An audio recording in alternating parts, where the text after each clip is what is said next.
Hello guys, how are you?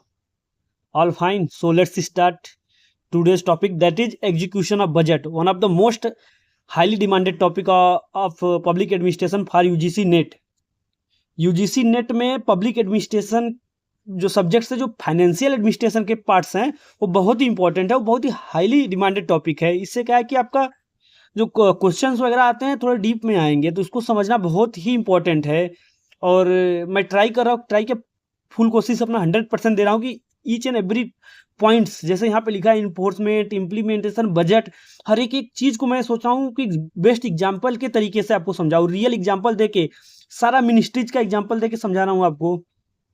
Ministries, हर एक ministries का example दे के रियल एग्जाम्पल दे रहा हूँ, ताकि आपको ईजिली समझ में आए और आप लोग बोर फील भी ना हो। आपको अपने इन्वायरमेंट में जो चीज़ें चल रहा है अगल बगल, मैं चाहता हूँ ज़्यादा मेरा प्रयास रहता है कि जो आपके अगल बगल जो भी एडमिनिस्ट्रेटिव ऑर्गेनाइजेशन है वहाँ का मैं एग्जांपल दूँ, ताकि आपको पता चले कि हाँ, जो ऑर्गेनाइजेशन मेरे पास में है उसमें रियलिटी में जो चीज़ें हैं लिखित में वो कैसे एक दूसरे को रिलेट कर रहे हैं, ताकि आपका भी इंटरेस्ट बना रहे और आप भी कभी भूले ना और एग्जाम में अच्छे से परफॉर्म कर पाए। सो अब देखते हैं, जो हम देखिए अभी तक हमारा इनएक्टमेंट ऑफ बजट हमने देखा, इनमें बजट को इनएक्टमेंट हमने देख लिया। अब देखते हैं एग्जीक्यूशन ऑफ बजट। अब देखिए, एग्जीक्यूशन ऑफ बजट का मतलब होता है कि उसको इंप्लीमेंट करना, इन्फोर्स करना, उसको रियल में लाना, मतलब रियलिटी में लाना। अभी तक तो हमने देखा इनएक्टमेंट हो गया बजट, अब उसको देखते हैं रियलिटी में लाना, उसको इन्फोर्समेंट करना। तो ये होता है हमारा एग्जीक्यूशन ऑफ बजट, इसको बोला जाता है। See, execution of budget means enforcement और implementation of budget after its enactment by parliament. देखिए, जैसे ही पार्लियामेंट के द्वारा इनेक्टमेंट हो जाता है, अब अगला स्टेप होता है हमारा एग्जीक्यूशन का। एग्जीक्यूशन का मतलब क्या, जो भी चीजें हैं उसको इंप्लीमेंट करना, इन्फोर्स्ड करना। In other words it means the implementation of appropriation act. Appropriation act मतलब जो हमने एक्सपेंडिचर दिया है, dealing with the expenditure and finance act, जो हमने रिवेन्यू साइड बताए हैं पैसे, कि हमारा कितना पैसा एक्सपेंड होगा इस फाइनेंशियल ईयर में और कितना हमने रिवेन्यू जनरेट करेंगे। तो अब क्या होगा, रियलिटी में उपयोग में लाया जाएगा। उसी का मतलब होता है एग्जीक्यूट करना, बजट को एग्जीक्यूट करना। जो भी हमने एस्टिमेशन दिया है, अप्रोक्सीमेशन दिया है, उसको अब एग्जीक्यूट करना। तो एग्जीक्यूट की जिम्मेदारी किसकी होती है? डिफरेंट जो एडमिनिस्ट्रेटिव मिनिस्ट्रीज है वो अपना एग्जीक्यूशन पार्ट करती है, but under the guidance of finance ministry. देखिए, किसके गाइडेंस में करेंगे? फाइनेंस मिनिस्ट्री के गाइडेंस में करेंगे। और जैसा हमें पता है कि हमारे इंडिया में सेंट्रल फाइनेंशियल मिनिस्ट्री कौन है? सेंट्रल फाइनेंशियल अथॉरिटी हमारी कौन है? मिनिस्ट्री ऑफ फाइनेंस है। तो ये जिम्मेदारी किसकी बनती है? मिनिस्ट्री ऑफ फाइनेंस की जिम्मेदारी बनती है कि हर एक मिनिस्ट्रीज को, हर एक एडमिनिस्ट्रेटिव डिपार्टमेंट को क्या दे? असिस्ट करे, उनको सुपरवाइज करे, गाइड करे फाइनेंशियल एडमिनिस्ट्रेशन में, ताकि वो लोग अपना काम अच्छे से एग्जीक्यूट कर सके, बजट का मिसयूज ना हो पाए। तो ये हमारा जो एग्जीक्यूशन पार्ट है वो तो हमारा जो फिजिकली करेगा कौन? एडमिनिस्ट्रेटिव डिपार्टमेंट करेगा, but under the guidance, control, supervision ministry of finance के अंडर में काम करेगा, क्योंकि overall responsibility ministry of finance को होगी कि हमारा जो भी एडमिनिस्ट्रेटिव मिनिस्ट्रीज है वो फाइनेंशियल एडमिनिस्ट्रेशन में सब अच्छे से परफॉर्म करें। The budget is executed by various administrative ministry departments under the overall control and direction of finance ministry. In other words, the overall responsibility regarding the execution of the budget lie with the finance ministry, the central financial agency, CFA, central financial agency of the government of India. ये देखिए, MCQ में भी पूछा जाता है कि central financial agency कौन है, तो ये सब चीजें आपको पता होना चाहिए। Now see the expenditure side. Expenditure part क्या है हमारा? The financial control exercised by the finance ministry has been very tight due to the excessive concentration of financial authority in it. देखिए, जो बताया गया कि हमारा जो मिनिस्ट्री ऑफ फाइनेंस होता है बहुत ही ज्यादा, मतलब बहुत ही हाईली टाइट का सुपरविजन करता है।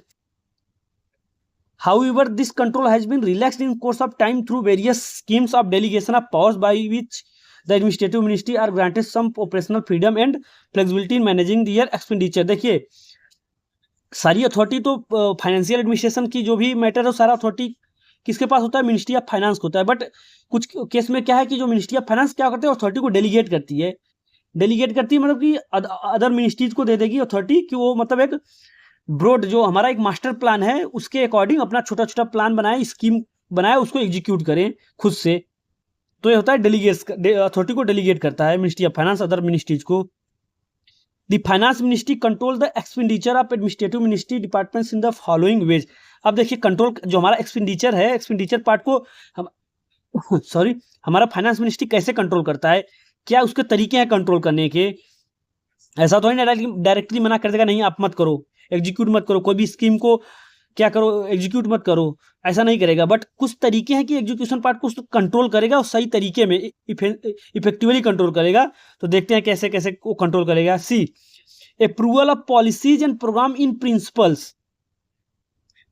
अब देखिए आप यहाँ पे देखोगे आप लिखा है अप्रूवल ऑफ पॉलिसीज, मतलब कोई भी पॉलिसी का approval and programme, policies and programme का अप्रूवल इन प्रिंसिपल। तो इसका मतलब ये होता है कि जैसे देखिए हमारे जो एडमिनिस्ट्रेटिव मिनिस्ट्रीज हैं, हर एक मिनिस्ट्रीज क्या देता है अपना स्कीम देता है, प्लान देता है, कोई भी पॉलिसीज देता है कि कोई भी हमें स्कीम बनाना है, क्या है सही है कि नहीं है, इसकी अप्रूवल कौन देता है हमारा, इसकी अप्रूवल फाइनेंस मिनिस्ट्री देता है कि ये इकोनॉमिकली सही है कि नहीं सही है, ये पॉलिसी सही है कि नहीं सही है इकोनॉमिकली।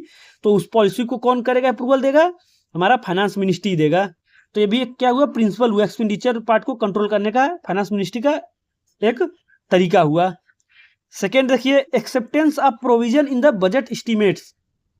अब देखिए acceptance of provisions in the budget estimate. अब देखिए इसका मतलब यह है कि हमारी जो डिफरेंट डिफरेंट मिनिस्ट्रीज हैं, मान लीजिए मिनिस्ट्री ऑफ हेल्थ ने, मिनिस्ट्री ऑफ एजुकेशन ने, किसी कोई भी मिनिस्ट्री ले लो, उन्होंने क्या दिया बजट में अपना एस्टिमेट दे दिया कि हमें इतना पैसा चाहिए, हमें ये स्कीम करना है। तो क्या करेगा हमारा फाइनेंस मिनिस्ट्री, वो तो स्कीम को पहले जांचेगा कि स्कीम इकोनॉमिकली सही है कि नहीं सही है, तो स्कीम को अप्रूवल देगा। तो ये दिया स्कीम को अप्रूवल दे दिया। अब क्या होगा बजट को क्या करेगा वो सैंक्शन करेगा, मतलब एक्सेप्ट करेगा कि क्या हाँ इतना बजट आपको मिलना चाहिए। देखिए अगर मान लीजिए एजुकेशन मिनिस्ट्री ने मान लिया 100 करोड़ मांगा, 50 करोड़ मांगा, जो भी मांगा, तो पहले तो फाइनेंस मिनिस्ट्री ऐसा नहीं करेगा उसने जितना भी एजुकेशन मिनिस्ट्री ने मांगा उसको उतना उठा के दे दिया पैसा, नहीं। वो क्या करेगा वो अपने अकॉर्डिंग क्या करेगा एनालाइज करेगा इसको इस स्कीम के लिए कितना मिलना चाहिए, तो उतना ही बजट में शामिल करेगा और बाकी कर्टेल कर देगा। तो ये जो पॉइंट बता रहा है acceptance of provision in the budget estimate यही है। थर्ड देखिए sanctioning expenditure subject to the powers which are delegated to spending authorities that is ministries. देखिए सैंक्शनिंग एक्सपेंडिचर, अब देखिए क्या होता है जैसे भी हमारा कोई भी देखिए यहाँ पे बजट को तो उन्होंने एक्सेप्ट कर लेते हैं और बजट पास भी कर देते हैं। तो पास करते ही ऐसा नहीं है कि जो मिनिस्ट्रीज के पास पैसा आते हैं वो मिनिस्ट्री तुरंत उसको खर्चा कर दे, नहीं। हर मिनिस्ट्री उसको फिर से गाइडेंस लेती है, डायरेक्शन में रहती है, कंट्रोल में उसको एडवाइस लेती है पैसों को कैसे कैसे कब कहाँ कैसे खर्चा करना है, सब कुछ एडवाइस लेती रहेगी उनसे, फाइनेंस मिनिस्ट्री से। यही है सैंक्शनिंग एक्सपेंडिचर, मतलब हर एक एक्सपेंडिचर की सैंक्शनिंग लेती रहेगी टाइम टाइम से। नेक्स्ट देखिए providing financial advice through the integrated financial adviser. अब देखिए आईएफए इंटीग्रेटेड फाइनेंशियल एडवाइजर, आप लोगों ने ये नाम सुना होगा आईएफए। तो क्या होता है हर एक मिनिस्ट्रीज में आईएफए होता है, इंटीग्रेटेड फाइनेंशियल एडवाइजर। जो भी फाइनेंशियल की चीजें होगी उससे रिलेटेड वो क्या करेगा उस मिनिस्ट्रीज को एडवाइस करेगा। और एक मान लीजिए एक प्रकार से उसको लाइजनिंग में मान सकते हो, लाइजनिंग अफसर मान सकते हो, ऑन द बिहाफ ऑफ किसके बैठा रहेगा, फाइनेंस मिनिस्ट्री के बिहाफ पे बैठा रहेगा। हर एक मिनिस्ट्रीज में वो हर मिनिस्ट्री को फाइनेंशियल एडमिनिस्ट्रेशन में वो एडवाइस करता रहेगा, तो उसको बोलते हैं आईएफए। तो क्या हुआ यहाँ पे फाइनेंस मिनिस्ट्री कंट्रोल कर रहा है हर एक मिनिस्ट्रीज को through IFA.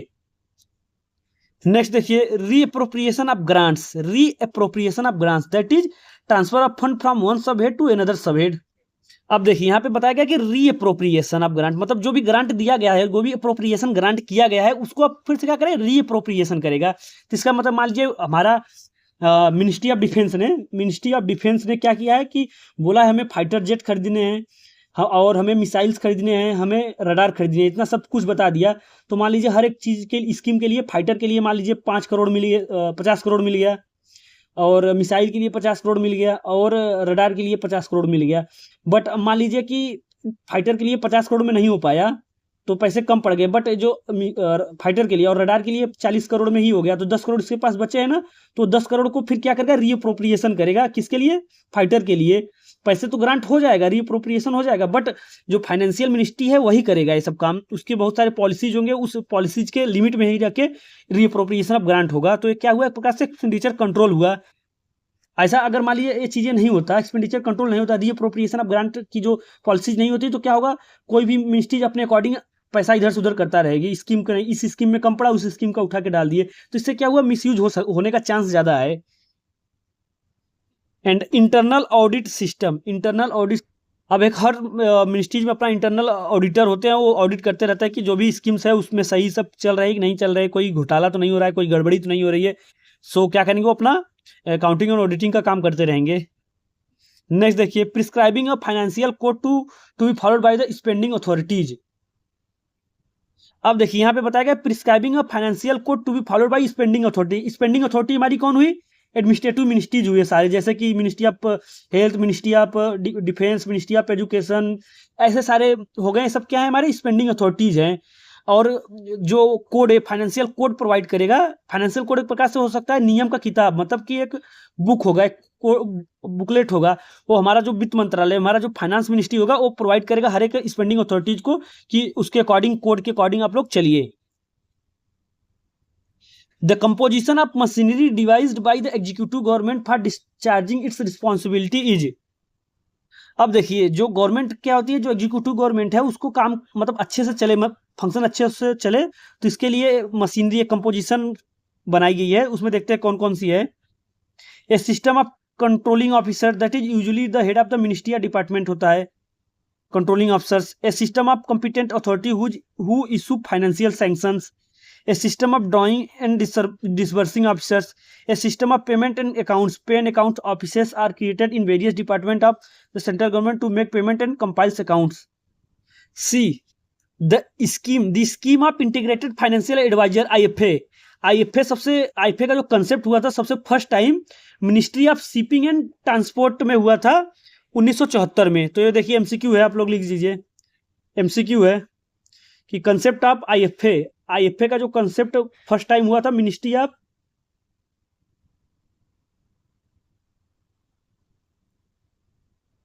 Of shipping and transport कब हुआ था, इन 1974 में। तो एमसीक्यू पॉइंट है, लिख लीजिए, बहुत इंपॉर्टेंट एमसीक्यू पॉइंट है, आप लोग लिख लीजिए। एंड देन उसके बाद धीरे धीरे एक्सपेरिमेंटल बेसिस पे, फर्स्ट क्या हुआ था, ministry of shipping and transport में एक्सपेरिमेंटल बेसिस में 1974 में हुआ था। फिर धीरे धीरे 1975 से 1976 तक में सारे मिनिस्ट्रीज में क्या हुए, स्टेबलाइज हो गए। Under this scheme the integrated financial adviser are appointed in the administrative ministries.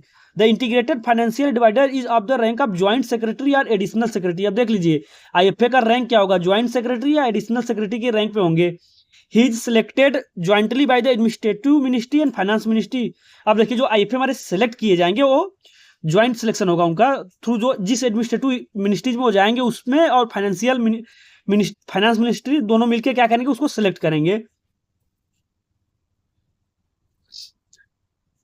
And his confidential report is written jointly by the both ministry. अब देखिए जो एसीआर बोलते हैं ना, एनुअल कॉन्फिडेंशियल रिपोर्ट, एसीआर बोला जाता है। तो जो हमारे आईएफए होगा, ज्वाइंट सेक्रेटरी या एडिशनल सेक्रेटरी का, तो इनका जो एसीआर होगा, annual confidential report, both ministries भरेगा। जिस मिनिस्ट्री का आईएफए रहेगा उसमें, और फाइनेंस मिनिस्ट्री, दोनों मिनिस्ट्री मिलकर उनका एसीआर भरेंगे, annual confidential report. He is under the dual control of both ministries and also answerable to both. अब देखिए क्या होगा, जो हमारा आईएफए होगा डुअल, उसके ऊपर डुअल कंट्रोल होगा, एक तो मिनिस्ट्री ऑफ फाइनेंस और एक तो जो इंडिविजुअल मिनिस्ट्री होगा। मान लीजिए डिफेंस मिनिस्ट्री का आईएफए है तो एक मिनिस्ट्री ऑफ डिफेंस। अब देखिए इनके दोनों के कंट्रोल में हमारा आईएफए होगा, और आईएफए अपना काम का अकाउंटेबिलिटी दोनों को देगा, मिनिस्ट्री ऑफ फाइनेंस को भी देगा, मिनिस्ट्री ऑफ डिफेंस को भी देगा। और जो आईएफए होगा हमारा, वो या तो ज्वाइंट सेक्रेटरी रैंक का होगा, ज्वाइंट सेक्रेटरी, या तो एडिशनल सेक्रेटरी रैंक का होगा।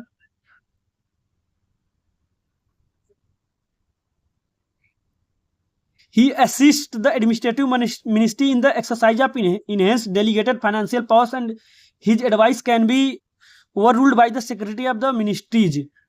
अब देखिए यहाँ पे बहुत देखिए इंपॉर्टेंट बात बताया गया था कि मान लीजिए जैसे मिनिस्ट्री ऑफ एजुकेशन है, मिनिस्ट्री ऑफ एजुकेशन है, तो यहाँ पे एक तो हमारा हो गया जो पॉलिटिकल हेड होगा वही होगा एजुकेशन मिनिस्टर हो गया, एजुकेशन मिनिस्टर हो गया। इसके नीचे हमारा जो इसका जो एडमिनिस्ट्रेटिव हेड होगा वो हमारा होगा एजुकेशन सेक्रेटरी, एजुकेशन सेक्रेटरी होगा।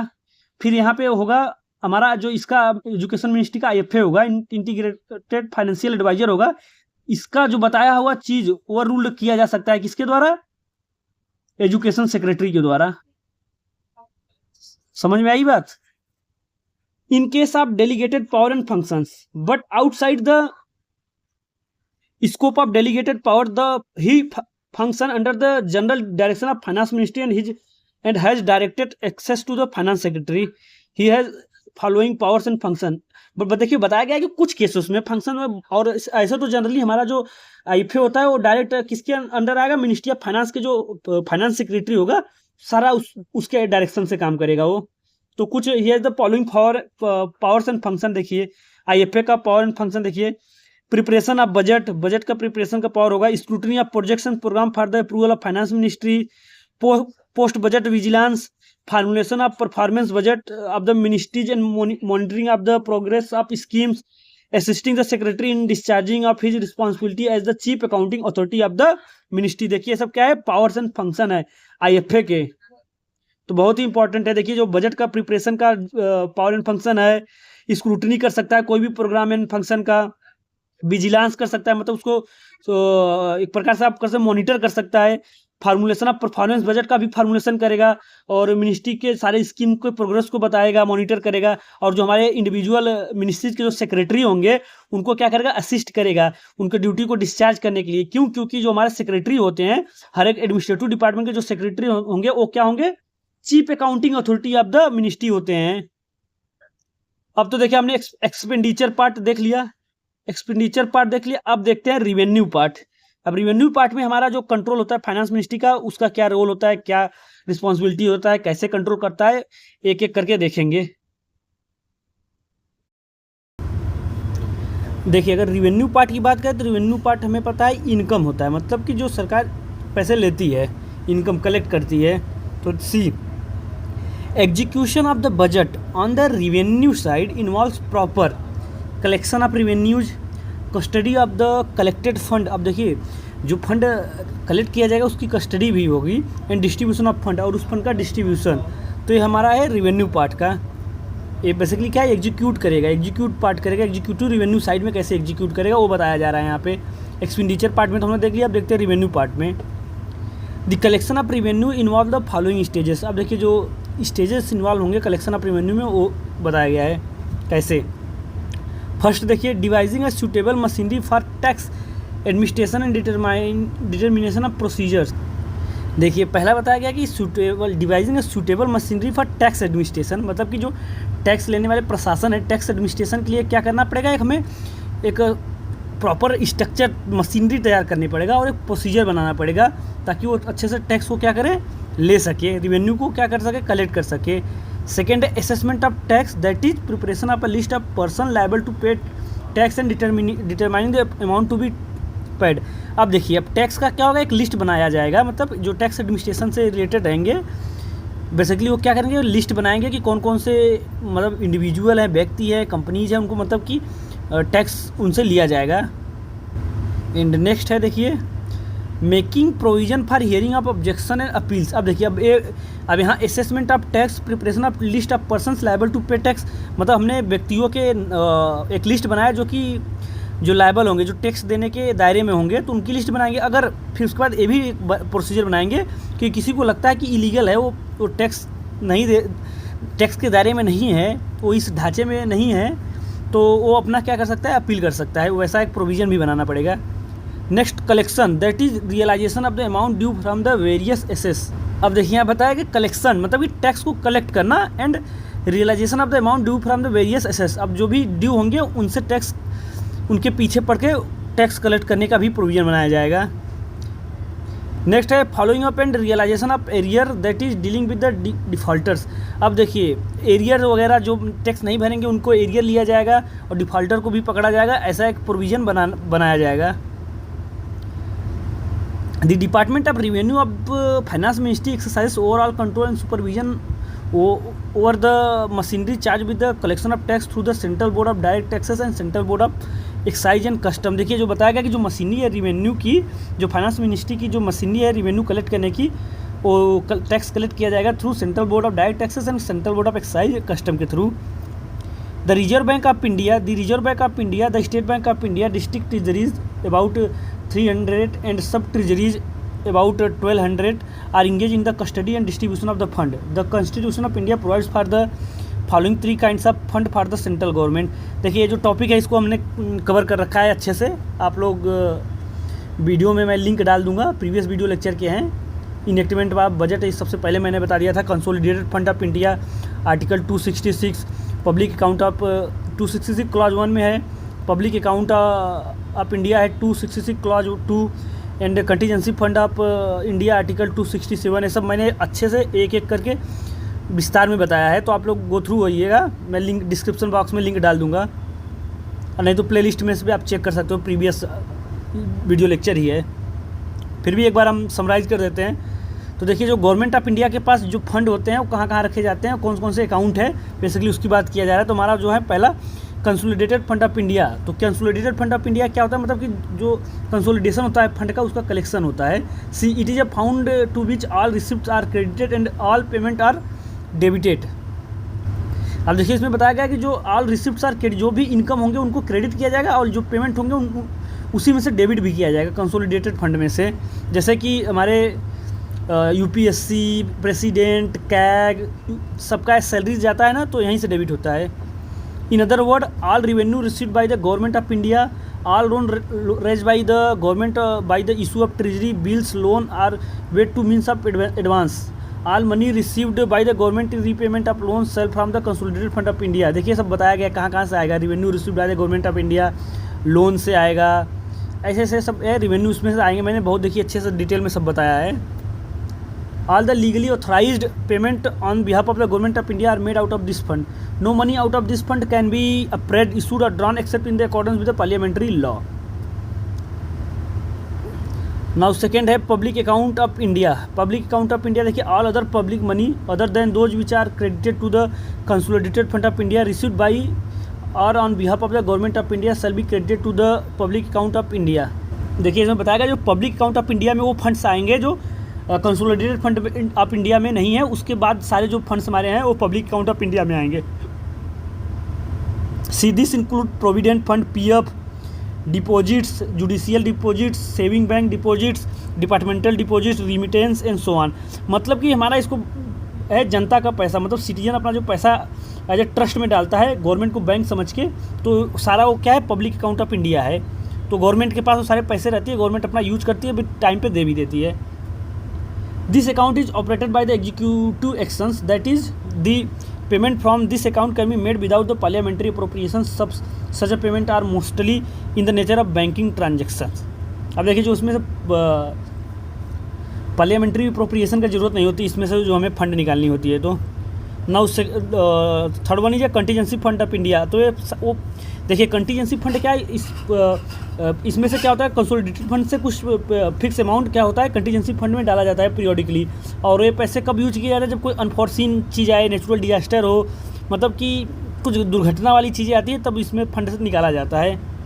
सी the constitution authorises the parliament to stabilise a contingency fund of India. मतलब कि हमारा जो कॉन्स्टिट्यूशन है वो पार्लियामेंट को ऑथराइज करती है कि एक कंटीजेंसी फंड ऑफ इंडिया बनाइए, जिसमें हमारा फंड्स होंगे किसके लिए, अनफॉर्सीन सिचुएशन के लिए। Into which shall be paid from time to time such as made by determined by the law. Law के द्वारा क्या किया जाएगा, उसमें पेमेंट डिटरमाइन किया जाएगा कि टाइम में कितना इसमें पैसा दिया जाए, कंट्रीब्यूट किया जाए। Accordingly the parliament enacted the contingency fund of India act 1950। This fund is placed at the disposal of the president. और देखिए, जो कंटीजेंसी फंड ऑफ इंडिया किसके कंट्रोल में होती है, प्रेसिडेंट ऑफ इंडिया के कंट्रोल में होती है। And he can make advance out of it meet unforeseen expenditure pending its authorisation by the parliament. अब देखिए, क्या प्रेसिडेंट क्या करेगा, ऑथराइज करेगा कि उनमें से फंड को ले लिया जाए कोई भी अनवांटेड सिचुएशन को टैकल करने के लिए। This fund is held by the finance secretary on behalf of the president like the public account of India. It is also operated by executive action. और देखिए, जो फंड किसके पास आता है, फाइनेंस सेक्रेटरी के पास रहता है, वो on the behalf of president के रहेगा। तो हमारा रहा रेवेन्यू साइड का। नेक्स्ट हमारा टॉपिक है डेफिसिट फाइनेंसिंग। सी देखिए, जैसा इसका नाम बता रहा है, डेफिसिट मतलब कमी हो जा रहा है, फाइनेंस मतलब पैसे की, मनी की, तो इसको बोला जाता है डेफिसिट फाइनेंसिंग। अब देखते हैं इसमें डेफिसिट फाइनेंसिंग में कहा क्या क्या होता है, इसका क्या प्रोसीजर, इससे ओवरकम होने के क्या मेथड्स है, सब कुछ एक एक करके देखते हैं। तो पहले हम जानने से पहले जानेंगे कि जो डेवलपमेंट, इकोनॉमिक डेवलपमेंट के लिए गवर्नमेंट के पास फाइनेंस कहाँ कहाँ से कैसे आता है, उसको देखते हैं। See the various sources of funds to finance economic development in the modern states are, taxation होता है हमारा, पब्लिक बारोइंग होती है, गवर्नमेंट सेविंग्स होते हैं, सरप्लस ऑफ पब्लिक इंटरप्राइजेस होते हैं, deficit financing and external assistance. अब देखिए इसमें जो आया है ना deficit financing and external assistant, ये भी क्या है, सोर्स है, डेफिसिट फाइनेंसिंग भी। तो आप बोलोगे सर ये पैसे की कमी है तो ये सोर्स ऑफ फंड कैसे हुआ, क्योंकि देखिए यहाँ सोर्स ऑफ फंड में डेफिसिट फाइनेंसिंग भी है। डेफिसिट हुआ कमिंग, फाइनेंसिंग मतलब सोर्स, जो हमारा बजट पैसे का जो सोर्स है उसको मतलब कि पूरा करने के लिए जो सोर्स अपनाए जाते हैं उसको बोला जाता है डेफिसिट फाइनेंसिंग। ये क्या है बेसिकली, अगर डेफिसिट फाइनेंसिंग को समझो तो क्या है, special special technique to overcome the deficient, मतलब कि आपका बजट की कमी को, डेफिशिएंसी ऑफ बजट को ओवरकम करने के लिए जो स्पेशल टेक्निक्स है उससे बोला जाता है डेफिसिट फाइनेंसिंग। डेफिसिट तो कमी तो हो गई हमारी, अब इसको फाइनेंसिंग को मुझे ठीक करना है, सही करना है, उसको टैकल करना है, तो जो है टेक्निक्स है, तो ये भी हमारा किस में आएगा, सोर्स ऑफ फंड्स में आएगा।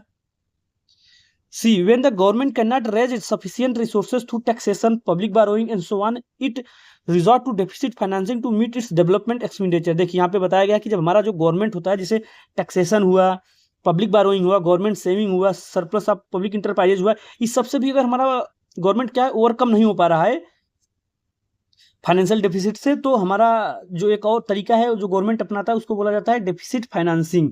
अब आइए डिटेल में समझते हैं डेफिसिट फाइनेंसिंग एक्चुअली में होता क्या है। अब देखिए डेफिसिट फाइनेंसिंग कब होगा, जब हमारे गवर्नमेंट का एक्सपेंडिचर क्या है, हमारे गवर्नमेंट का एक्सपेंडिचर रिवेन्यू से क्या हो, ज्यादा हो जाए।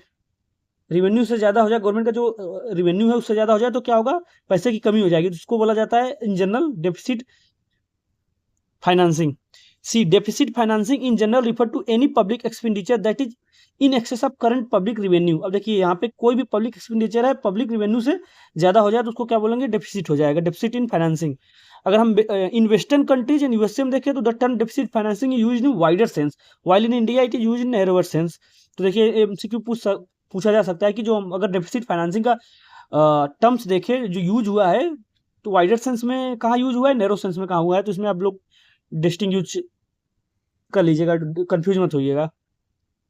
सी अब वाइडर कंसेप्ट नैरो कंसेप्ट में क्यों हुआ है, आइए देखते हैं। In western countries and USA government expenditure finance through public burrowing. अब देखिए जो हमारा वेस्टर्न कंट्रीज और यूएसए में होता है, जैसे गवर्नमेंट का जो एक्सपेंडिचर है वो कहाँ कहाँ से फाइनेंस होता है, उसके सोर्स देखिए पहले, थ्रू पब्लिक बारोइंग होता है, through public burrowing. Public burrowing में कैसे क्या है देखिए, that is from people, commercials banks and central bank. अपने यहाँ सेंट्रल बैंक्स वगैरह जैसे हैं, भी अपना भी एग्जांपल देखेंगे, भी वेस्टर्न की देखिए, तो वेस्टर्न में क्या है, जो पब्लिक बारोइंग से जो गवर्नमेंट एक्सपेंडिचर को क्या किया जाता है, फुलफिल किया जाता है, तो उसमें जो हमारा पब्लिक बारोइंग में आते हैं, पीपुल्स आएंगे, कमर्शियल बैंक आएंगे, सेंट्रल बैंक आएंगे, are included in deficit financing. देखिए आर ये सब क्या होंगे, डेफिसिट फाइनेंसिंग में इंक्लूड किए जाएंगे। In India on the other hand government expenditure finance through borrowing from people and commercial banks are excluded from deficit financing। अब इंडिया में भी जो हमारा गवर्नमेंट एक्सपेंडिचर को टैकल करने के लिए पब्लिक बारोइंग है, बट उसमें जो हमारे कमर्शियल बैंक होंगे वो क्या होंगे, एक्सक्लूडेड होंगे, इसलिए हमारे क्या है, नैरो नैरो सेंस में हम यूज कर रहे हैं। और उसको क्या बोलेंगे, these are known as market borrowing, और इसको बोलेंगे market borrowing. And according to planning commission deficit financing India include. अब देखिए प्लानिंग कमीशन के अकॉर्डिंग जो डेफिसिट फाइनेंसिंग इंडिया में क्या क्या इंक्लूड करता है। See withdrawal of past accumulated cash balance by the government. अब देखिए जो सरकार के पास पहले से जमा पूंजी होगी उसको विड्रॉल करना, मतलब निकालना, एक्यूमुलेट करना, ये भी क्या है, डेफिसिट फाइनेंसिंग में इंक्लूड किया जाता है। सेकेंड देखिए burrowing from central bank, that is reserve Bank of India. देखिए अब आरबीआई से अगर बारोइंग कर रहे हैं तो वो भी हमारा किस में आएगा, डेफिसिट फाइनेंसिंग में आएगा। कभी कभी वो आप लोग न्यूज खबर में सुने होंगे कि आरबीआई से लोन लिया गया है, मतलब वित्तीय, मतलब अपने फाइनेंशियल डेफिसिट को टैकल करने के लिए, तो भी क्या है, डेफिसिट फाइनेंसिंग का एक तरीका है। नेक्स्ट देखिए इशूइंग ऑफ न्यू करेंसी। अब देखिए न्यू करेंसी भी बनाया जाता है, तो इससे भी हमारा क्या है, ये टर्म डेफिसिट फाइनेंसिंग में ही आता है।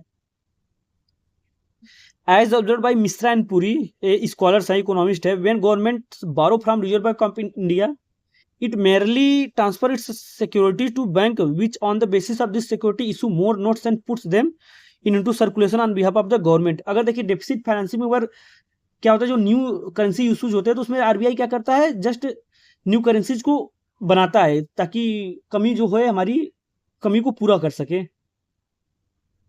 और ऐसे क्या होता है, this account to creation of money, इस प्रकार से हमें अकाउंट में पैसे आ जाते हैं। In short the deficit financing in Indian context can not direct increase in money supply through the issue of fresh currency by the government in order to meet the budget deficit. अगर in short अगर हम deficit financing Indian context में देखें तो क्या होगा कि issue of fresh currency to meet the budget deficit बोला जाता है, अगर इन शॉर्ट आपको बताया जाए तो। देखिए एमसीक्यू में आ सकता है कि deficit financing India refers to issue or creation of new fresh money to meet the deficit budget deficit, तो इसको बोला जाता है deficit financing. Now see the concept क्या क्या कंसेप्ट है डेफिसिट फाइनेंसिंग के। The government of India recognises 5 concept of deficit financing, they are as, पहला हमारा है revenue deficit, budget deficit, fiscal deficit, primary deficit and monetise deficit. ये हमारे 5 type के डेफिसिट हैं इंडियन कंटेक्स्ट में। एक एक करके देखते हैं रिवेन्यू डेफिसिट क्या होता है। पहला हमारा कंसेप्ट है रिवेन्यू डेफिसिट। तो आप लोगों के मैंने बताया था कि रिवेन्यू के भी 2 प्रकार के होते हैं, एक तो रिवेन्यू एक्सपेंडिचर होता है, एक तो रिवेन्यू इनकम होता है। रिवेन्यू इनकम मतलब रिवेन्यू रिसिप्ट। रिवेन्यू में मतलब हम कितना एक्सपेंड कर रहे हैं, कितना रिसीव कर रहे हैं, तो इसमें भी डेफिसिट होती है। तो देखिए रिवेन्यू डेफिसिट कब होगा, when revenue expenditure of the government is more than its revenue receipts, मतलब कि जो गवर्नमेंट का रिवेन्यू एक्सपेंडिचर होगा वो रिवेन्यू रिसिप्ट से क्या करेगा, एक्सीड कर जाएगा, तो हमारा क्या हो जाएगा, रिवेन्यू डेफिसिट हो जाएगा। It is known as the revenue deficit. The revenue expenditure of the government comprises the resources spent on those items which do not create assets. देखिए अब रिवेन्यू एक्सपेंडिचर क्या होता है, रिवेन्यू एक्सपेंडिचर होता है government की जो एक्सपेंडिंग होती है, जो एसेट्स क्रिएट नहीं करते, बट क्या होती है गवर्नमेंट को स्मूथली रन करने के लिए जो खर्चे दिए जाते हैं। जैसे देखिए like expenditure on civil administration, defence, law orders, justice, interest payment, subsidies and so on. इस सब ऐसा गवर्नमेंट देती है ना, सब पे खर्चा कर रही है, डिफेंस पे खर्चा कर रही है, लॉ एंड ऑर्डर पे कर रही है, सिविल एडमिनिस्ट्रेशन पे कर रही है, सब्सिडीज दे रही है, इंटरेस्ट पे कर रही है, जस्टिस पे, सब पे देखिए गवर्नमेंट क्या कर रही है, एक्सपेंड कर रही है। तो हमारा क्या हुआ, रिवेन्यू एक्सपेंडिंग हुआ, रिवेन्यू एक्सपेंडिचर हुआ। एंड अब रिवेन्यू सब रिसिप्ट का देखिए क्या क्या होता है, the revenue receipt of the government includes. अब देखिए रिवेन्यू आप लोग को मैंने सब कुछ एक चीज अच्छे से बताया कि रिवेन्यू एक्सपेंडिचर क्या होता है, उसके सोर्स क्या है, टाइप क्या है, सब। अब देखिए रिवेन्यू रिसिप्ट क्या है, हमारा जो टैक्स वगैरह आते हैं, tax revenue, non tax revenue. अब टैक्स रिवेन्यू कहाँ से आता है, इसके सोर्स कौन कौन से मतलब एजेंसी जो है टैक्स लेती है। नॉन टैक्स में हमारा जैसे फीस आ गया, फाइन्स वगैरह आ गए हैं, ये सब क्या हुआ हमारा नॉन टैक्स रेवेन्यू हो गया। तो ये सब आएंगे गवर्नमेंट के फंड में ही आएंगे, बट गवर्नमेंट इन्हीं को क्या करेगा फिर यूज कर लेगा, कैसे, रेवेन्यू एक्सपेंडिचर में, इन पे सिविल एडमिनिस्ट्रेशन पे, डिफेंस पे, law and order, justice, subsidies, interest payment, इस सबको दे देगा। अगर क्या हुआ ये जो हमारा देने वाला प्रक्रिया, एक्सपेंडिचर वाला प्रक्रिया लेने वाले प्रक्रिया से ज्यादा हो जाता है, तो वहां पे बोलते हैं हम रेवेन्यू डेफिसिट। सेकेंड है हमारा बजट डेफिसिट। अब देखिए बजट कर दिया तो इसका मतलब टोटल जो गवर्नमेंट का टोटल एक्सपेंडिचर है वो टोटल इनकम से क्या हो ज्यादा हो जाए तो उसको बोला जाएगा बजट। क्योंकि अब देखिए यहाँ पे बजट ही बोल दिया, ऐसा कुछ स्पेसिफिक नहीं बोला है। सी when the total expenditure of the government is more than total receipt, it is known as the budget deficit or overall budgetary deficit बोला जाएगा। The total expenditure of the government includes both revenue expenditure and capital expenditures। अब देखिए आप revenue expenditure, capital expenditure मैं आप लोगों को बता दिया हूँ। capital expenditure में क्या होगा, assets क्रिएट होगा, जैसे रोड, इंफ्रास्ट्रक्चर, ये सब चीजें बनाया जा रहा है, मशीनरी पे कर रही है खर्चा, कुछ चीजें ला रही है, अच्छे अच्छे मशीनरी, तो ये सब देखिए इसमें एसेट क्रिएट होगा, कैपिटल बनाया जा रहा है, तो कैपिटल एक्सपेंडिचर हो गया। रिवेन्यू का तो आप लोग को पार्ट अभी बता ही दिया मैंने रिवेन्यू डिफिसिट में। तो इसमें देखिए जब बजट डेफिसिट में होगा कि जो गवर्नमेंट का टोटल एक्सपेंडिचर, इसमें बोथ होगा revenue expenditure and capital expenditure, वो क्या हो टोटल रिसिप्ट से, हमारा जो revenue receipt and capital receipt से इंक्रीज कर जाए तो क्या होगा, बजट डेफिसिट होगा। Similarly the total receipt of the government includes both revenue receipt and capital receipt. अब देखिए जो बोथ में होगा जो बोथ एक्सपेंडिचर है, हमारा revenue expenditure, capital expenditure increase किससे करेगा? बोथ रिसिप्ट से, capital receipt and revenue receipt. तो क्या होगा? गवर्नमेंट का टोटल बजटरी डेफिसिट बोला जाएगा। नेक्स्ट हमारा थर्ड कंसेप्ट है फिस्कल डिफिसिट। अब देखिए फिस्कल डिफिसिट का क्या है, पहले देखिए सिंस 1950 दो ही टर्म थे हमारे, revenue deficit and budget deficit, but after 1986 एक टर्म नया इंट्रोड्यूस हुआ जिसको बोला गया फिस्कल डेफिसिट। फिस्कल डेफिसिट में बेसिकली क्या करते हैं, देखिए अभी बताता हूँ।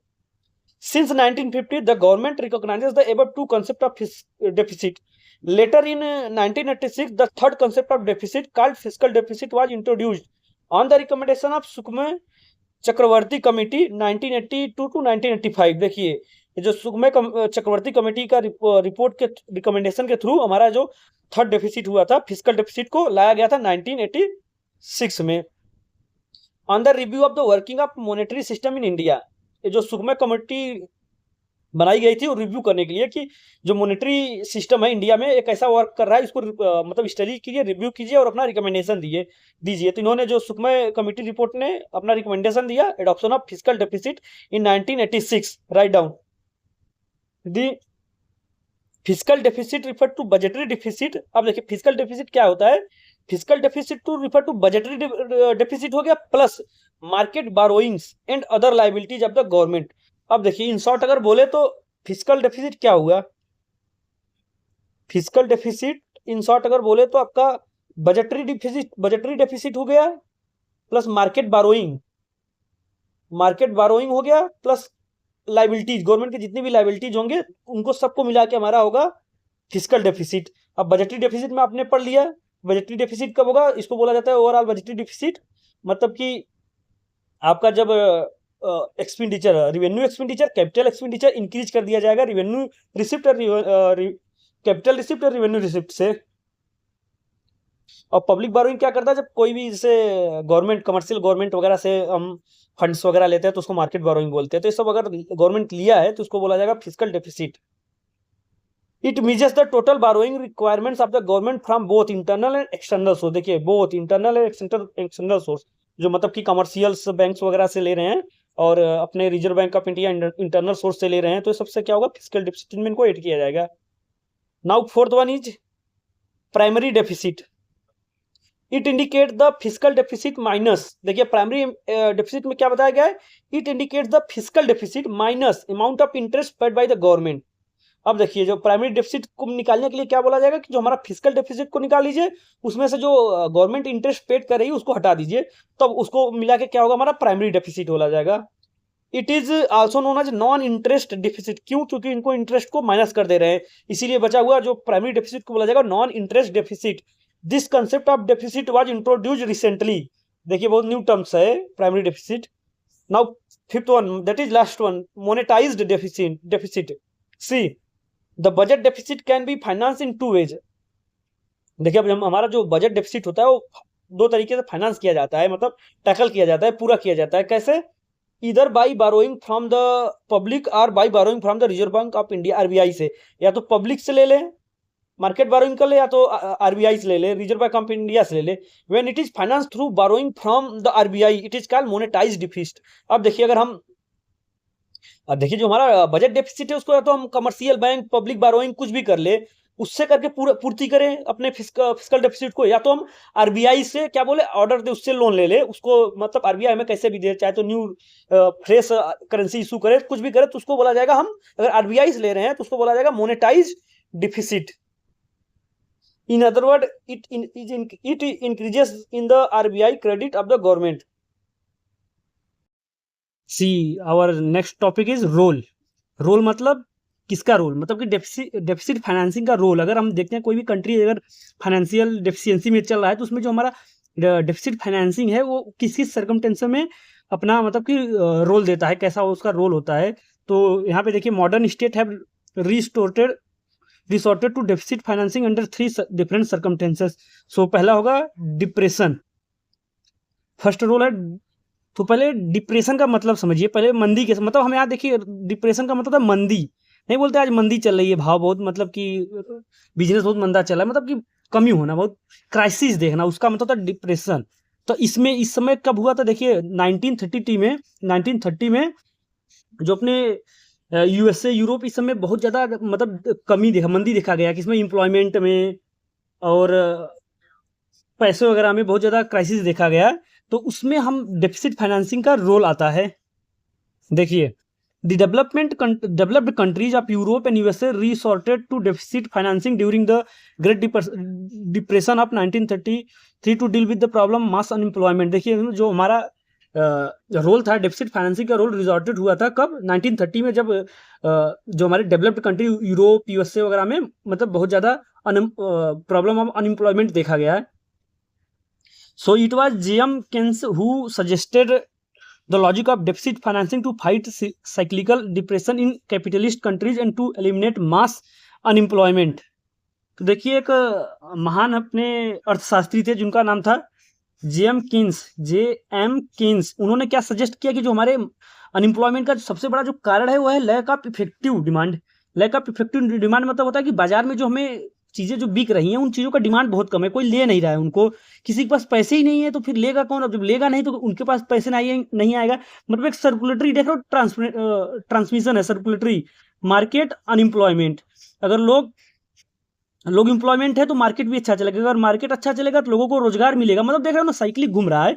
तो जो हमारे ग्रेट इकोनॉमिस्ट थे जेएम केन्स, उन्होंने बोला कि जो हमारे अनएम्प्लॉयमेंट देखा जा रहा है यूएसए वगैरह जो डेवलप्ड कंट्रीज में, वो due to lack of effective demand की वजह से, मार्केट में जो डिमांड बहुत कम है इसी की वजह से हमारा मास अनएम्प्लॉयमेंट देखा जा रहा है।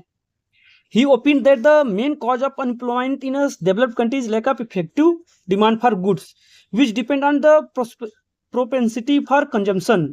वही मैंने बताया, जो कि डिपेंड करता है कि जो कंजम्पशन बहुत ज़्यादा कम हो रहा है। टू ओवरकम दिस प्रॉब्लम, अब इस प्रॉब्लम से निकलने के लिए, इस प्रॉब्लम को टैकल करने के लिए केन्स जी ने क्या बताया? Keynes suggested deficit financing to finance public work project. तो इस प्रॉब्लम से मतलब टैकल करने के लिए केन्स जी ने बोला था डेफिसिट फाइनेंसिंग का मेथड उनको बताया गया था कि जो वर्क प्रोजेक्ट वगैरह हैं उनको फाइनेंस किया जाए और अच्छे से, ताकि मार्केट हमारा डेवलप्ड हो। तो मार्केट डेवलप्ड होगा तो लोगों के पास पैसा आएगा, लोग क्या करेंगे, जो डिमांड गुड्स वगैरह है उसका डिमांड ज़्यादा करेंगे, वो बिकेगा, फिर उनके पास पैसा, ऐसे से क्या होगा, एक सर्कुलेट होता रहेगा पैसों का। In case public work are not available, अगर बताया कि अगर पब्लिक वर्क नहीं है, मतलब पब्लिक वर्क मतलब कि जैसे गवर्नमेंट वगैरह जो प्रोजेक्ट लाती है वो अगर नहीं है, अगर किसी जगह क्या होता है कि नहीं है, उस जगह के लिए बताया the government should according to Keynes ask people to dig wells and fill wells. देखिए, dig wells and fill wells मतलब कुआं खोदो फिर उसी को पाटो, कुआं खोदो उसको फिर मिट्टी उसमें डाल दो, उसको फिर प्लेन कर दो। तो इससे क्या होगा, देखिए लोगों को रोजगार मिल जाएगा कुएं को डिग करने के लिए, खोदने के लिए, और कुछ को रोजगार मिल जाएगा उसको प्लेन करने के लिए। तो उनके पास पैसे आएंगे तो मार्केट से सामान खरीदेंगे तो जो मार्केट में बिजनेसमैन होंगे उनके पास पैसा आएगा, फिर वो मतलब जैसे देख रहा हूँ ट्रांसमिशन हो रहा है। तो ये प्रोसीजर उन्होंने सजेस्ट किया केन्स जी ने कि dig wells and fill wells, this increases the purchasing power of people and result in effective demand for goods. This further increases employment which again increases effective demand and have employ and so on. देखिए, इससे क्या होगा, लोगों को देखिए रोजगार मिलेगा, लोगों के पास पैसा आएगा, लोगों को पैसा आएगा तो लोग क्या करेंगे, मार्केट में जो सामान है उसका डिमांड ज़्यादा करेंगे, तो ज़्यादा बिकेगा तो हमारा इकोनॉमी अच्छा होगा। तो ये सब बातें बताई गई है इसमें। See Keynes called it multiplier effect. देखिए, अब जो मैं बता रहा हूँ कि ये ट्रांसमिशन हो रहा है सर्कुलेशन में, ये तो मैंने अपने वर्ड में बताया, बट किन्स जी ने उसको बोला था मल्टीप्लायर इफेक्ट बोला है इस चीज़ को। तो इसको राइट डाउन कर लीजिएगा, मल्टीप्लायर इफेक्ट अगर आएगा फाइनेंशियल एडमिनिस्ट्रेशन से तो क्या है उसका मतलब, आप लोग टिक मार दीजिएगा। In this way economy can revived and lifted from morass of depression, मतलब कि जो कमी थी मंदी से वो निकल पाएगी हमारी गवर्नमेंट। सेकेंड देखिए, सेकेंड रोल है इकोनॉमिक डेवलपमेंट में। अब देखिए, अभी तो हमने डेवलप्ड कंट्री की बात की, अब करेंगे इकोनॉमिक डेवलपमेंट। अब इकोनॉमिक डेवलपमेंट कहाँ होगा, डेवलप्ड कंट्री में तो होगा नहीं, क्योंकि developed country already economic developed हो चुके हैं। तो ये होगा, जो इकोनॉमिक डेवलप होगा वो होगा डेवलपिंग कंट्रीज में। तो लाइक इंडिया, हम इंडिया में जो अपना रोल देखा गया है डेफिसिट फाइनेंसिंग का, कब देखा गया, जब हम इकोनॉमिक डेवलपमेंट के प्रोजेक्ट ला रहे हैं, उसको फाइनेंस कर रहे हैं। इकोनॉमिक डेवलपमेंट के फाइनेंस के लिए अभी हम पैसे जुटा रहे हैं या सब कुछ कर रहे हैं, तो वहाँ हमें रोल देखा गया है डेफिसिट फाइनेंसिंग का। See the developing countries including India have resorted to deficit financing for financing economic development. This is because this countries do not have sufficient resources to finance public investment to accelerate the process of development. अब देखिए, developing country में तो इतना ज़्यादा पैसा नहीं रहेगा कि वो पब्लिक चीज़ों को क्या करे, फाइनेंस कर सके और डेवलपमेंट ला सके। The deficit financing helps rapid capital information for economic development. It break bottlenecks and structural rigidity in the economy and thereby increase productivity. अब देखिए हमारा जो बताया गया कि इकोनॉमिक जो डेवलपमेंट में हमें क्या है, जो डिफिसिट फाइनेंसिंग क्या होता है, प्रोडक्टिविटी को बढ़ाता है, क्या करेगा, प्रोडक्टिविटी को इंक्रीज करेगा. Does it provide stimulus to economic development by financing investment, employment and output in the economy. क्या होगा, इससे हमारा इन्वेस्टमेंट बढ़ेगा, रोजगार बढ़ेगा, उससे आउटपुट अच्छा आएगा इकोनॉमी में. However it has negative effect on the country. और देखिए इसके साथ साथ क्या है, अगर डेवलपिंग कंट्रीज में हम डेफिसिट फाइनेंसिंग का क्या है, डेफिसिट फाइनेंसिंग से कुछ नेगेटिव इफेक्ट भी हैं, जैसे that is inflationary rise in price of goods and services. अब देखिए जो महंगाई किस लिए बढ़ती है, इन्फ्लेशन. देखिए inflationary rise in the price of goods and services, मतलब कि सामान के जो और सेवाएं सर्विसेज के पैसे बहुत ज़्यादा इन्फ्लेशन हो जाता है. क्यों? क्योंकि this is because the deficit financing increases the supply of money in the economy without a corresponding increasing supply of goods and services. अब इसमें बताता है कि देखिए लोगों के पास पैसे तो बहुत आ जाता है, बट गुड सप्लाई सर्विसेज नहीं होते. पैसे आ जाएंगे, क्या होगा, सामान की कमी रहेगी, तो जाहिर सी बात है सामान का रेट, इन्फ्लेशन रेट बढ़ जाएगा. This inflationary character of deficit financing changes the pattern of investment by people, resulting in forced saving, adversely affected balance of payment, increased economic inequalities, increased credit creation by banks and so on. अब देखिए क्या होता है, जो हमारा inflationary nature का character का market हो गया, इसके नेचर में क्या होता है, देखो मार्केट फोर्स करता है मार्केट कि लोग अपना क्या करें, सेविंग करें. Force saving, adversely affect balance of payment, increase economic inequalities हो जाएगा. क्या देखिए, क्योंकि भाई पैसे ज़्यादा लोगों के पास, जिसके ज़्यादा पैसे है वही पैसे ज़्यादा बनाएंगे, तो उससे क्या होगा, इनइक्वलिटीज कम हो जाएगा, क्योंकि उनके पास पैसे, वही गुड्स को लाएंगे, सामान वगैरह ला के वही बेचेंगे, वही ज़्यादा प्रॉफिट कमाएंगे. Increase credit creation by banks and so on, और बैंक के जो क्रेडिट वगैरह देने की चीज़ें होती है, ये भी बढ़ जाएगी. तो ये सब क्या, कुछ थोड़े साइड इफेक्ट भी है, निगेटिव इफेक्ट भी है इकोनॉमिक डेवलपमेंट में, अगर हम डेफिसिट फाइनेंसिंग के रोल को देखें तो. Third one is war. War में देखिए the modern state have also resorted to deficit financing to finance war operation. अब देखिए वार ऑपरेशन को बढ़ाने के लिए डेफिसिट फाइनेंसिंग को भी रोल आया है, मतलब उसमें भी उपयोगी है हमारा डेफिसिट फाइनेंसिंग. कैसे देखते हैं, the financial resources raised by the government through taxation and borrowing do not suffice to meet the cost of war. देखिए इसमें बताया गया कि जैसे हमारा टैक्स से हम जो पैसे रिसीव करते हैं, गवर्नमेंट की जो पैसे हम बढ़ाते हैं, कहाँ से आती है, सब वो टैक्स वगैरह से है, फाइन से है, इसी सब से. तो ये सब क्या है, सफिशिएंट नहीं है हमारे देश के वार कैपेसिटी को बढ़ाने के लिए. चीज़ क्या है, सफिशिएंट नहीं पैसे आ पाएंगे इससे, तो कहीं ना कहीं हमें डेफिसिट फाइनेंसिंग का टेक्निक लाना पड़ेगा. Hence the government have no alternative except to create new money by printing more currency. अब देखिए बोला कि जब हम टैक्स से ज़्यादा पैसा वसूल नहीं पा रहे हैं तो क्या होगा, और हमें अपने वार ऑपरेशन को ज़्यादा बढ़ाना है, तो क्या होगा, हमें कहीं ना कहीं से न्यू करेंसी को प्रिंट करना ही पड़ेगा. और न्यू प्रिंट करना करेंसी को क्या है, डेफिसिट फाइनेंस का एक तरीका है, सोर्स है. This increases the monetary incomes and demand for goods. अब इससे क्या होगा, देखिए मॉनेटरी इनकम क्या होगा, इंक्रीज हो गया, गुड्स के जो सामान वगैरह के डिमांड भी इंक्रीज हो जाएंगे. Such a situation result in inflation due to absence of corresponding increase in supply of goods. अब इससे क्या होगा, देखिए अब लोगों के पास मॉनेटरी इनकम तो इंक्रीज हो गया, बट जो सप्लाई है, गुड्स की सप्लाई वगैरह है, वो अच्छे से नहीं हो पा रही है, और पैसे ज़्यादा आ गए, तो उससे क्या होगा, इन्फ्लेशन रेट बढ़ जाएगा, मतलब मार्केट भाग जाएगा. बोलते हैं ना मार्केट भाग गया. मार्केट कब भागेगा, जब लोगों के पास पैसे हो जाएंगे और डिमांड बढ़ जाएंगे, बट सप्लाई कम हो जाएगा. तो जैसे गोल्ड का रेट, इस समय देखिए आप गोल्ड का एग्जांपल लिए, गोल्ड भले इसका कितना ज़्यादा हो जा रहा है, फिर भी उसके डिमांड में कमी नहीं आ रही है, बट सप्लाई में कमी है, सप्लाई आ नहीं पा रही है, लोगों का डिमांड पूरा नहीं कर पा रहा है, किया जा रहा है, बट जिसके पास पैसा ज़्यादा है वही क्या है, अपना डिमांड पूरा कर पा रहा है. तो इससे क्या हुआ, देखिए इनइक्वलिटीज, मार्केट में इनइक्वलिटीज भी आई ना. तो कहीं ना कहीं हमें जो डेफिसिट फाइनेंसिंग वाला चीज़ों से जो लोगों के पास मॉनेटरी इनकम ज़्यादा हो जा रहा है, वो इन्फ्लेशन का काम कर रहा है. Now see safe limit. अब सेफ लिमिट क्या है, इसमें हम देखते हैं, उसकी बात करेंगे. Deficit financing is a necessary evil. अब देखिए बहुत ही मतलब कि इंपॉर्टेंट लाइन है. देखिए deficit financing is necessary evil.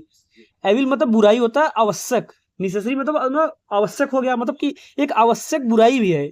कैसे, इसके देखिए दो पहलू है. एक तो क्या करता है, टू साइड, इसके देखिए टू साइड इफेक्ट है, इसके टू साइड इफेक्ट है. कैसे, अगर हम कैसे की बात करें तो क्या करा, essential for essential for growth, growth के लिए इसेंशियल है। अगर दूसरा साइड देखें तो क्या है, कॉजेस इन्फ्लेशन, इन्फ्लेशन मतलब महंगाई बढ़ जाता है और हमारे इससे क्या है, देश का ग्रोथ भी आता है। तो इसीलिए इसको बोला गया है निसेसरी एविल्स, मतलब जरूर आवश्यक बुराई है।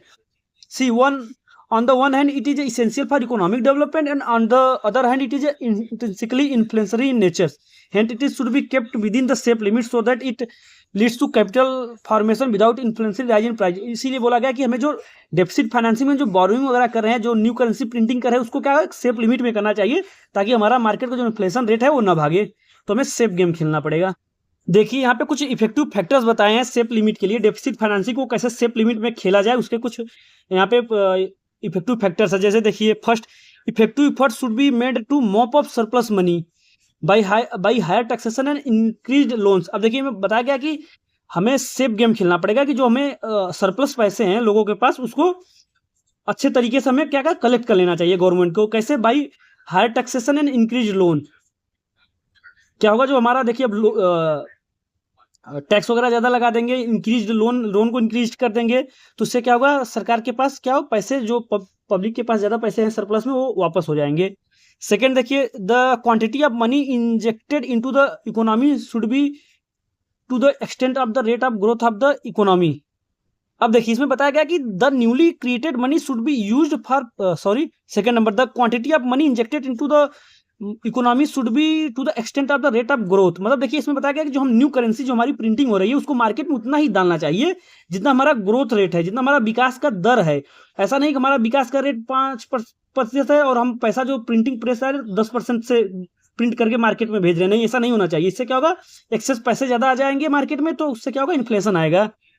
थर्ड देखिए, the newly created money should B use for productive purpose like irrigation, industrial development and so on. अब बताएगा जो हमें न्यूली इंजेक्टेड मनी, मतलब जो पैसा आया डेफिसिट फाइनेंसिंग के थ्रू, जो न्यू प्रिंटिंग होकर पैसा आएंगे, न्यू करेंसी आएंगे, उनको हम कुछ प्रोडक्टिव यूज मिलाए, ना कि मार्केट में ऐसे लोगों के पास ऐसे बाजार में उसको स्प्लिट करे। प्रोडक्टिव यूज मिलाए, जैसे इरिगेशन में, इंडस्ट्रियल डेवलपमेंट में, सो ऑन। इससे क्या होगा, लोगों का ग्रोथ रेट बढ़ेगा, ना कि इनकम का रेट बढ़ेगा, इंजेक्टेड इनकम बढ़ेगा। फोर्थ देखिए, the deficit inducted additional money should be the deficit inducted additional money should be used for the promotion of those projects within have short gestation period।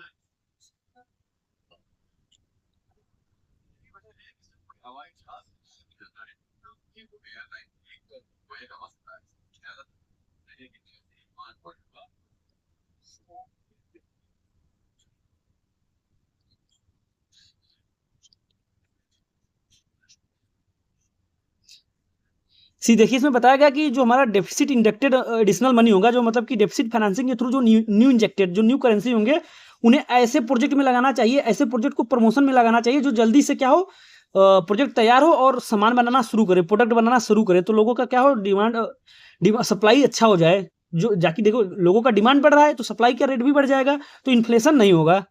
Fifth one देखिए, effort should be made to transfer a non monetised sector barter part of the economy into the monetise sector. अब देखिए इसमें बताया गया कि barter system मतलब अदला बदली, कुछ सामान लो कुछ सामान दो, तो बार्टर सिस्टम इसलिए उसको बोला जाता है। तो इसमें बताया गया कि हमें जो डेफिसिट फाइनेंसिंग से जो पैसे आ रहे हैं उनको उन देश के निजी उस क्षेत्रों में लगाना चाहिए जहाँ पे बार्टर सिस्टम चलता है, कि कुछ सामान लो कुछ सामान दो, तो आप पैसे दो सामान लो, ऐसे करना चाहिए ताकि क्या हो, हमें वहाँ मोनेटाइज सेक्टर आ जाए। नेक्स्ट देखिए, there should be an effective regulation of price of goods and distribution of goods through rationing. अब बोला कि महंगाई के साथ साथ जो हमारे जरूरी सामान है, इसेंशियल नीड्स है, उनके क्या हो, उनके रेट भी एक प्रकार से रेशनल होना चाहिए, मतलब एक आवश्यक रूप से होना चाहिए ताकि जो गरीब लोग हैं उनके पास सारे सामान, जरूरत के सामान पहुंच पाए। The important of capital equipment, industrial raw material and food grain should be encourage and that of luxury and semi luxury good should be discouraged. अब बताया गया कि जो हमें इसेंशियल सामान है, जो मतलब कि मैंडेटरी टाइप की चीजें, वो उनको ज्यादा प्रमोट करना चाहिए, ना कि लग्जरी वाले। मतलब कि जैसे हमारे फूड ग्रेन्स हुए, रॉ मटेरियल हुए, इंडस्ट्रियल हुए, इक्विपमेंट्स वगैरह हुए, इन लोग का क्या होना चाहिए, ज्यादा बढ़ाना चाहिए, इनके इंक्रीज बढ़ाना चाहिए। जो लग्जरी चीजें हैं उनको कम करनी चाहिए, डिस्करेज करनी चाहिए। The people should have the spirit of sacrifice and extend their cooperation in the implementation of the policies for reducing the price effect of deficit financing for capital formula। अब देखिए यहाँ बात कहा गया है कि लोगों के पास क्या होना चाहिए, स्पिरिट ऑफ सेक्रीफाई होना चाहिए, मतलब त्याग की भावना होनी चाहिए। और जो सरकार की जो पॉलिसीज हैं, सरकार की जो नीतियां हैं, उनमें क्या हो, उनको सहयोग करना चाहिए। मतलब जो सरकार कैपिटल फॉर्मेशन के लिए कुछ नीति लाती है ना, उनमें क्या हो ना, सहयोग करना चाहिए। टाइम टाइम से गवर्नमेंट बोलती है ना, ऐसे करो, चीज़ें बचाओ, कम कंजम्पशन करो। तो ऐसा कभी कभी सरकार क्या बोलती है, पॉलिसी बनाती है और बोलती भी है, तो उसको आपको लोग को मानना चाहिए, ताकि क्या हो, इफेक्टिव इम्प्लीमेंटेशन हो। नेक्स्ट देखिए, the government should offer incentives to increase production in private sector. अब देखिए, सरकार को टैक्स छूट या अन्य इंसेंटिव देने चाहिए, ताकि प्राइवेट कंपनियां भी देश में अपना प्रोडक्शन बढ़ाए। नेक्स्ट देखिए, last, credit creation policy should be integrated with deficit financing to regulate the increase credit creation by bank. देखिए, कमर्शियल बैंकों की लेन देन की पॉलिसी, क्रेडिट क्रिएशन जिसको बोला जाता है, को डेफिसिट फाइनेंसिंग के साथ जोड़कर कंट्रोल करना चाहिए, ताकि बाजार में बैंकों की तरफ से बहुत ज्यादा एक्स्ट्रा लोन न बटे। तो ऐसा कुछ सेफ लिमिट्स थे डेफिसिट फाइनेंसिंग को, मतलब सेफ तरीके से एग्जीक्यूट करने के लिए। तो ये हमारा देखिए डेफिसिट फाइनेंसिंग का टॉपिक तक हमने कंप्लीट कर लिया है। नेक्स्ट वीडियो लेक्चर हम जब आएंगे तो उसमें पब्लिक डेप्ट के बारे में बताएंगे। तो अभी के लिए इतना काफ़ी है। आप लोग शॉर्ट्स नोट बनाते रहिए, रिवाइज करते रहिए और अपने डाउट्स को कमेंट में पूछ सकते हो। आज के लिए थैंक यू।